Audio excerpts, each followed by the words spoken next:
میرے امام عرش مقام اللہ اکبر مکمل طور پر جو ہے وہ کربلا جانے کا بلکہ کوفہ جانے کا ارادہ کر لیتے ہیں. سب کو پتا چل گیا ادھر حاجی منا جا رہے ہیں, ادھر اللہ اکبر رسول اللہ کا شہزادہ تاجدار کربلا کوفہ کی تیاری کر رہے ہیں. نام کوفہ کا ہے, جانا کربلا ہے. عبداللہ ابن عباس آتے ہیں, حسین نہ جاؤ, اللہ اکبر مجھے ڈر لگتا ہے, بچے کو پتا ہے تم شہید ہو جاؤ گے, مجھے ڈر لگتا ہے اس سفر میں شہادت نہ ہو جائے, صبر کرتا ہوں صبر نہیں آتا, آپ نہ جائیں. عبداللہ ابن عمر آئے, آپ نہ جائیں. کہا نہیں میں نے جانا ہے. پیشانی چوم کر کہتے ہیں اگر جا رہے ہو تو اے شہید ہونے والے شہید, اے اللہ اکبر. پیشانی چوم کر ابن عمر کہتے ہیں اے شہادت پانے والے شہید, میں تجھے اللہ کے سپرد کرتا ہوں. روتے ہوئے رخصت ہوئے. ابن زبیر کہتے ہیں نہ جاؤ, اللہ اکبر. سب کہتے ہیں. بالآخر جب پتہ چلا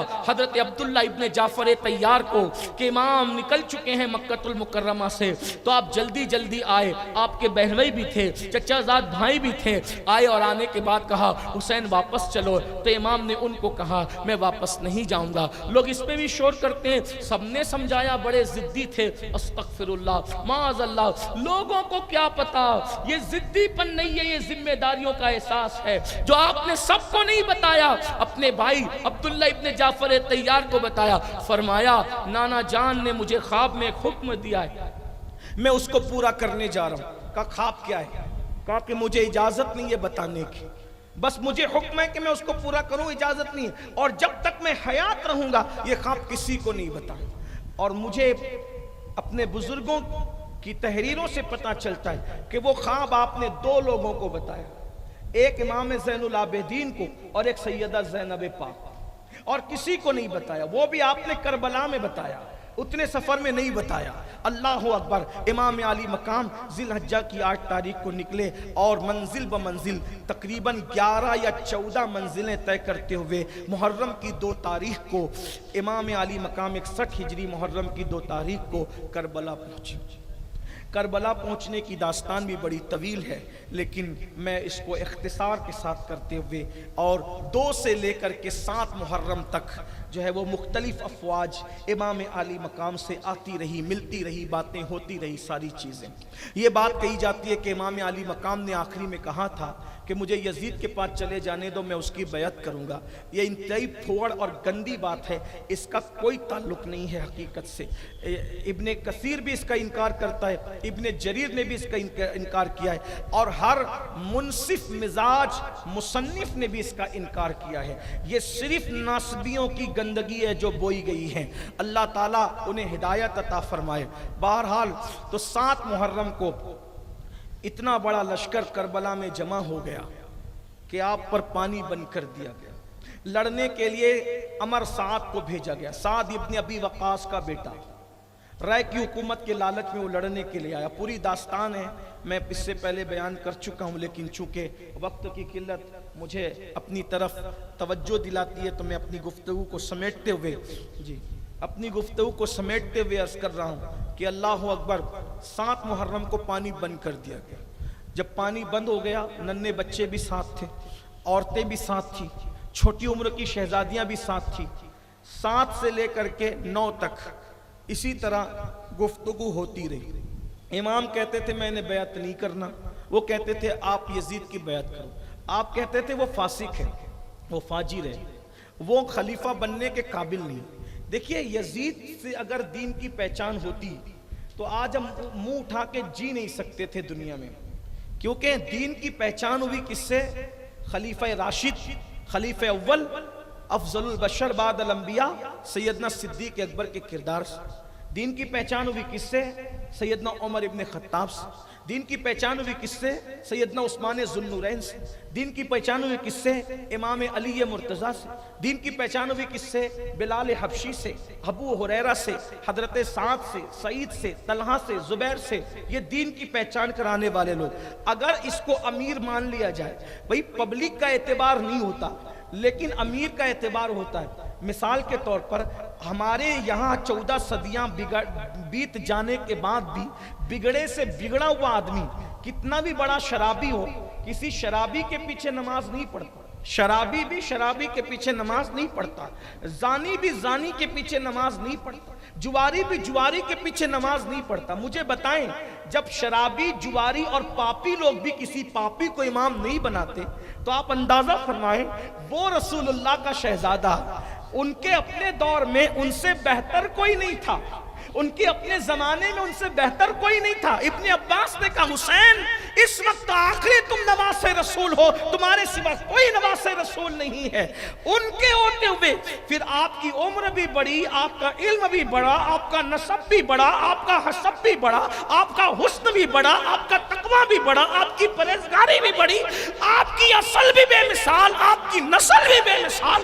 ایسی ہستی کے ہوتے ہوئے کسی طرح یزید کو خلیفہ بننے کا کوئی حق تھا؟ ہرگز حق نہیں تھا۔ لیکن کوئی حکومت کا جھگڑا نہیں تھا، اس لیے کہ ارے حکومت تخت پر بیٹھنے کا نام ہے، حکومت لوگوں کو پھر حکومت کرنے کا نام ہے۔ اللہ اکبر! کیا کوئی ایسا حاکم بھی دیکھا ہے جو مرنے کے بعد بھی حکومت کرتا ہو؟ حسین تو وہ ہے جو ماں کی گود میں دودھ پیتے تھے تب بھی لوگوں کے دلوں پہ حکومت کرتے تھے، اور آج دنیا سے بذائی تشریف لے گئے ہیں، آج بھی میرا حسین بادشاہ لوگوں کے دل پہ حکومت کرتا نظر آ رہا ہے۔ یہ نہ ختم ہونے والی حکومت اللہ رسول کی طرف سے دے دی۔ حکومت تو ان کے گھر کی کنیز ہے، ان کے گھر کی کنیز ہے حکومت، وہاں تو بھیک میں حکومتیں دی جاتی ہے۔ یہ محمود غزنوی ہو یا کوئی بادشاہ ہو، یہ جوتیاں بردار ہے اس خاندان ذی وقار کے۔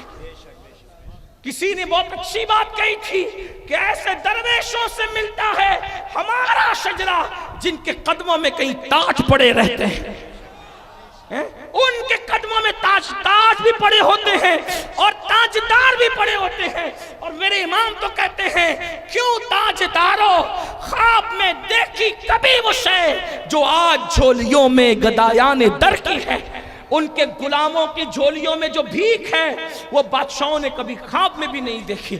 اس لیے کبھی ایسی بات نہ کرنا بچوں جیسی بات، بلکہ بچے بھی ایسی بات نہیں کرتے، پاگلوں جیسی نہ کرنا، پاگل بھی ایسی نہیں کرتے، کافروں جیسی نہ کرنا، کافر بھی ایسی نہیں کرتے۔ اس لیے کہ آج اگر دنیا میں کوئی کافر اور مشرک بھی چھپ کے شراب پی رہا ہے تو یہ کربلا میں ہوئے امام حسین کے احتجاج کا صدقہ ہے۔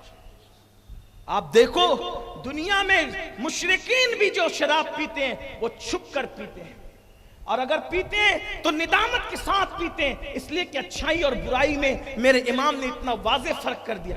اور بڑے بڑے لیڈروں کے اقوال پڑھوں تو ٹائم ہوتا ہے، لیکن میں یہ عرض کر رہا تھا کہ امام نے فرمایا میں بیعت نہیں کہا، اپنی اتنی بات کہی، مختلف اقوال ہیں۔ ایک بات یہ کہی، یہ اس کو حتمی نہیں کہتے، اس کو کہتے ہیں کہ دشمن کے ساتھ ایسی بات کرنا کہ سارا ذمہ اسی کے سر جائے اور ہم کلیئر ہو جائے۔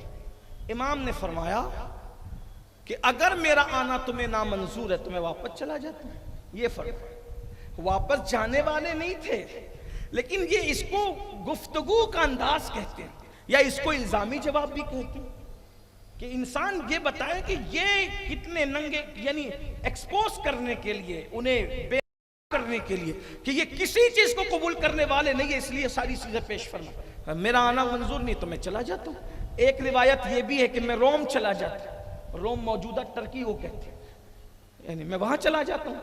ایک روایت یہ بھی کہ میں ہندوستان چلا جاتا ہوں، وہاں جاتا ہوں، یہ بھی فرمایا۔ یہ باتیں آپ نے فرمائی، یا پھر ایک بات یہ بھی فرمائی کہ میں جنگلوں اور صحراؤں میں چلا جاتا ہوں تاکہ میں حالات دیکھوں کہ دو کیا کرتے ہیں۔ کچھ نہیں مانا ان لوگوں نے، ظالموں نے یہ کہا بیعت کریں یزید کی، کہا میں بیعت تو نہیں کروں گا کیونکہ میرے جیسا آدمی یزید کی بیعت نہیں کر سکتا۔ بالآخر شمر ذی الجوشن نام کا یہ بندہ تھا، اس نے ابن زیاد کو ورگلایا کہ وہ تو بیٹھے بیٹھے ابن سعد تو باتیں کرتے رہتا ہے حسین سے اور جنگ نہیں کرنا چاہتا۔ تو شمر جو تھا اس کو کہا کہ کام کر تو جا، اور اب جنگ وہ نہیں کرتا تو تو کر۔ جیسے شمر کربلا میں آیا، امام کی پہلی نظر پڑی تو فرمایا اللہ اور اس کا رسول سچا ہے. تو لوگوں نے پوچھا آپ نے یہ بات کیوں فرمائی؟ کہا کہ میرے نانا نے مجھ سے کہا تھا کہ میں خواب دیکھتا ہوں کہ ایک کوڑی جس کو سفید داغ، ایک کوڑی چتکبرا کتا میرے خون میں منہ ڈبو رہا ہے. یہ وہی ہے. اس سے پتہ چلتا ہے کہ قاتل امام حسین شمر ہے، کیونکہ حضور علیہ السلام نے اس پر امام نے فرمایا کہ حضور نے اس کے بارے میں مجھے خبر دیکھیے آقا نے قاتل بھی بتا دیا تھا کہ یہ سفید داغی کوڑی کتا، اور حضور نے فرمایا کتا فرمایا اس کو. اللہ اکبر. یعنی اس کو کتے کی شکل میں اللہ نے رسول اللہ کو خواب میں دکھایا. حضور نے خواب میں اس کو کتے کی شکل میں دیکھا اور فرمایا کہ یہ چتکبرا کتا میری آل کے خون میں منہ ڈبوتا ہے. ہائے ہائے اللہ اکبر، اللہ کی پناہ. پھر اس کا کوئی رشتہ تھا حضرت سیدہ ام البنین سے. یہ ام البنین جو تھی یہ بنو کلب کی ایک خاتون ہے جن کا نام خود بھی فاطمہ ہے، اور یہ مولا علی کی بیوی ہے، بڑے بہادر گھرانے کی خاتون ہے. تو شمر کا کوئی رشتہ بہت دور کا وہاں سے ملتا تھا. تو اس نے حضرت عباس ابن علی، اسی طرح عبداللہ ابن علی، اسی طرح جعفر ابن علی، محمد ابن علی، یہ شہزادوں کو آواز لگائی اور کہا ام البنین کے جتنے بچے ہیں ہم تمہیں امان دیتے. حضرت غازی عباس نے کہا تجھ پہ بھی لعنت اور تیری امان پہ بھی لعنت. رسول اللہ کے نواسوں کو قتل کرے گا اور ہمیں بچائے گا. ہم اس زندگی پہ لعنت کرتے ہیں جو آل رسول کی بے وفائی کے ساتھ ہو. ہمیں کوئی تیری امان نہیں چاہیے، اپنی امان اپنے پاس رکھ. اور اس کے بعد پھر 90 تاریخ کو جنگ چھڑ گئی. امام علی مقام اپنی تلوار پر ہاتھ میں ہاتھ رکھ کر اور تھوڑی رکھ کر یوں بیٹھے ہوئے تھے کہ آنکھ لگ گئی. اس پر بھی مجھے بڑی عجیب سی چیز محسوس ہوتی ہے کہ 22,000 کا لشکر سامنے ہے، انسان کو ٹینشن میں نیند نہیں آتی. مولا حسین کتنے پرسکون تھے کربلا میں کہ لوگ ٹینشن میں بستر پہ نہیں سو پاتے اور میرا مولا بیٹھے بیٹھے سو رہا ہے. ہائے ہائے کیا سکون ہے. اسی کو کسی کہنے والے نے کہا ہے حسن کے 100 لباس ہے، حسن کے 100 لباس ہے پھر بھی وہ مطمئن نہیں، عشق پہن کے مست ہے. یہ ایک دریدہ پیرہن جو عشق پہن لیتا ہے وہ مست ہو جاتا ہے. آپ نے تلوار پہ ہاتھ رکھا اور آنکھ بند ہو گئی. جب شور و غل کی آواز آئی تو آپ نے آنکھ کھولی تو غازی مولا عباس قدموں میں بیٹھے ہوئے اور سر کی طرف سیدہ زینب پاک کھڑی تھی. پوچھا کیا ہوا؟ کہا حضور وہ لڑنے کے لیے کہہ رہے ہیں. فرمایا لڑائی تو ہونی ہے، جب تو ہونی ہے ان سے کہہ دو آج نہ لڑیں، کل لڑیں گے، کل جنگ ہوگی. لڑائی تو ہونی، جنگ تو ہونی ہے. یہ تو میرے خون میں اپنی انگلیوں کو ڈبوئیں گے کیونکہ میرے نانا نے مجھے بتایا. ان سے کہہ دو کل عاشور ہے، 10ویں محرم ہے، اور 10ویں محرم کی یہ مبارک شب ہے. ہم کو عبادت پسند ہے، ہم اس میں عبادت کرنا چاہتے ہیں. ایک رات کی مہلت دے دیں. بہرحال مہلت لے لی. آپ کو بھی کہتا ہوں آج کی یہ شب ہے، اس میں درود پڑھ لو، کچھ نمازیں پڑھ لو، کچھ عبادتیں کر لو، کچھ تلاوتیں کر لو. یہ بھی سنت ہے بزرگوں کی. بہرحال تو میرے امام نے مہلت لے لی، انہوں نے مہلت دے دی. اور ادھر سورج غروب ہوا، ادھر شراب و کباب کا دور چلنے لگا. ادھر میرے امام نے ایک کرسی تھی سیاہ لکڑی کی، اس کرسی پر امام بیٹھ گئے. خیمے میں سب کو جمع کیا اور جمع کرنے کے بعد میرے مولا نے خطبہ دیا. امام پاک نے خطبہ دیا. خطبے میں یہ تھا اللہ کو اس کی تعریف، ساری خوبیاں اللہ کو جس نے ہمیں ایمان دیا اور ہمیں نبی کی اہل بیت میں پیدا کیا، نبی کے گھر والوں میں ہمیں بنایا. اور پھر اس کے بعد اسی طرح حمد بیان کرنے کے بعد حضور پہ درود پڑھنے کے بعد فرمایا دیکھو مجھے یہ نہیں پتا کہ میرے گھر والوں سے زیادہ کسی کے گھر والے وفادار ہیں. الحمدللہ جتنی وفا میرے گھر والے کرتے ہیں شاید ہی کسی کے گھر والوں نے کی ہو. میرے یار جتنے میرے وفادار ہیں شاید ہی کسی نے کی ہو. فرمایا دیکھو وہ میری خون کے پیاسے، اگر وہ مجھے پائیں گے تو تمہارے پیچھے نہ آئیں گے.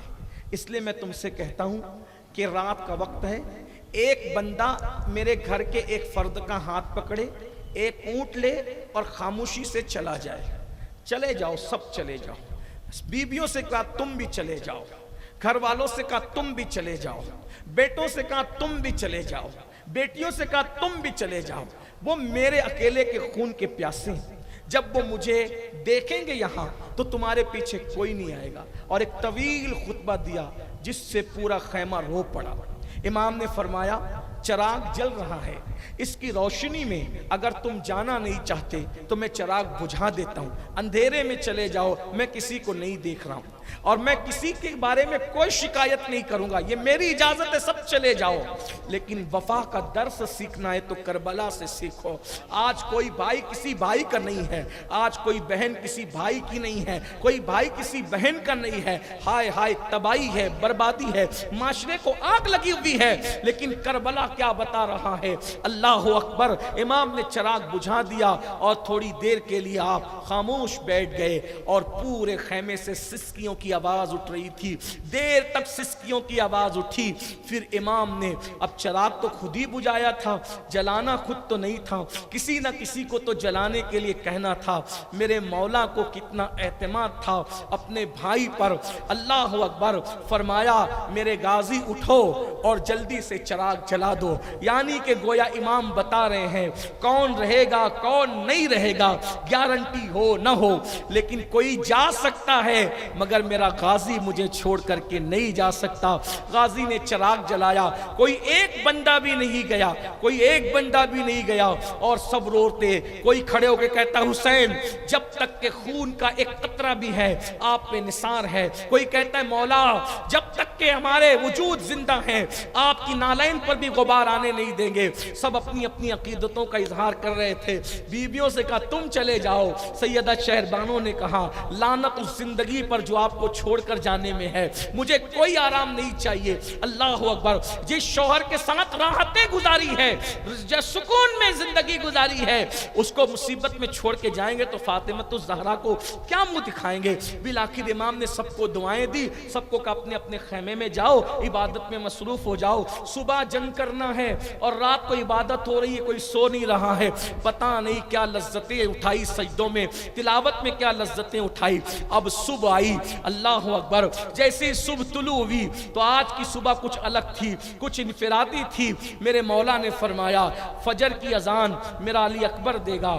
ہائے ہائے ہائے، ہم شبیہ پیمبر تھے تو ہم سوتے پیمبر بھی نظر آتے تھے۔ ہم سوتے پیمبر مطلب اللہ اکبر رسول اللہ کی طرح کی تصویر تھے تو آواز میں بھی کچھ مشابہت تھی۔ اللہ اللہ۔ 18 سال کے کڑیل شہزادے میرے مرشد سرکار امام علی اکبر نے اذان پڑھی۔ اذان پڑھنے کے بعد نوجوانان جنت کے سردار امام حسین نے نماز پڑھائی۔ اللہ اکبر۔ کیا لطف آیا ہوگا جس کا مؤذن اتنا پاورفل ہو اور جس کا امام اتنا پاورفل ہو، اس فجر کی نماز کو کیا نام دیا جائے؟ اقبال نے اسی لیے تو کہا تھا الفاظ و معانی میں تفاوت نہیں لیکن، الفاظ و معانی میں تفاوت نہیں لیکن، ملا کی اذان اور مجاہد کی اذان اور۔ یہ کس مجاہد کی اذان ہے؟ اللہ اکبر۔ 18 سال کے کڑیل، اس کے بعد صبح ہوتی ہے اور دونوں طرف کے لشکر ترتیب پاتے ہیں۔ مختصر یہ کہ امام علی جدہ وعلیہ السلام اپنی اونٹنی پر بیٹھ کر ایک طویل خطبہ دیتے ہیں جس میں اپنی فضیلت بیان کی، وہ میں پہلے بیان کر چکا ہوں۔ اس کے بعد اللہ اکبر بالآخر جو وہ عمر سعد اور شمر یہ دونوں بدبخت کہنے لگتے ہیں حسین یہ خطبے کی جگہ نہیں ہے، اب تم اپنی بک بک بند کرو، یا تو لڑو یا تو بیعت کرو۔ اور ایسے میں عمر سعد جو ہے وہ ایک تیر چلاتا ہے اور لوگوں کو کہتا ہے گواہ رہنا لشکر حسین پر سب سے پہلے تیر میں نے چلایا ہے۔ ہائے ہائے نصیبہ تو دیکھیں باپ کا مرتبہ یہ کہ رسول اللہ پہ آنے والا تیر اپنے سینے پہ سعد ابن ابی وقاص لے رہے ہیں اور بیٹے کی حالت کیا، آل رسول پر پہلا تیر وہ چلا رہا ہے۔ اور پھر اس کے بعد جنگ شروع ہوتی ہے۔ اس دور میں جنگ کا طریقہ یہ تھا کہ ابتدا میں ایک ایک لڑا کرتے تھے۔ بدر میں ہوا، احد میں بھی ویسی، وہ ایک طریقہ تھا اس دور کا۔ اور اس کے بعد سب سے پہلے میدان جنگ کے اندر حضرت عبداللہ ابن عمیر کلبی پہنچے، اور یسار اور سالم یہ غلام تھے ابن زیاد کے، یہ دونوں میدان میں آئے، آپ نے دونوں کو اڑایا، اور اس کے بعد بڑی بہت جنگ کی عبداللہ ابن عمیر کلبی نے، وہ شہید ہو گئے۔ ان کی شہادت کے بعد حضرت مسلم ابن اوسجہ کی شہادت ہوئی، ان کی شہادت کے بعد حضرت زہیر کی شہادت ہوئی، ان کی شہادت کے بعد اسی طرح شہادتیں ہوتی رہی، اور سارے آوان و انصار کی شہادت ہوئی۔ ان شہادتوں کے درمیان امام کو بھی لڑنے کے لیے کبھی کبھار جانا پڑا، کسی کو بچانے کے لیے، کسی کو چھڑانے کے لیے، کسی کی لاش کو اٹھانے کے لیے، ایسے میں ایک کے بعد ایک کے بعد ایک سارے آوان و انصار شہید ہو گئے۔ ان کی شہادتوں کے بعد پھر جب تک، لیکن وہ کتنے پکے وفادار تھے، جب تک کہ آوان و انصار موجود رہے، آل رسول کو کسی نے میدان میں جانے نہیں دیا، خود قربان ہوتے رہے، خود ان پر نثار ہوتے رہے۔ میرے بھائیوں، آج لوگوں کی قبروں کا نشان نہیں ملتا، اگر کربلا میں امام حسین کے قدموں میں بادشاہ سے زیادہ آرام سے سو رہے ہیں تو یہ اسی قربانی کا نتیجہ ہے۔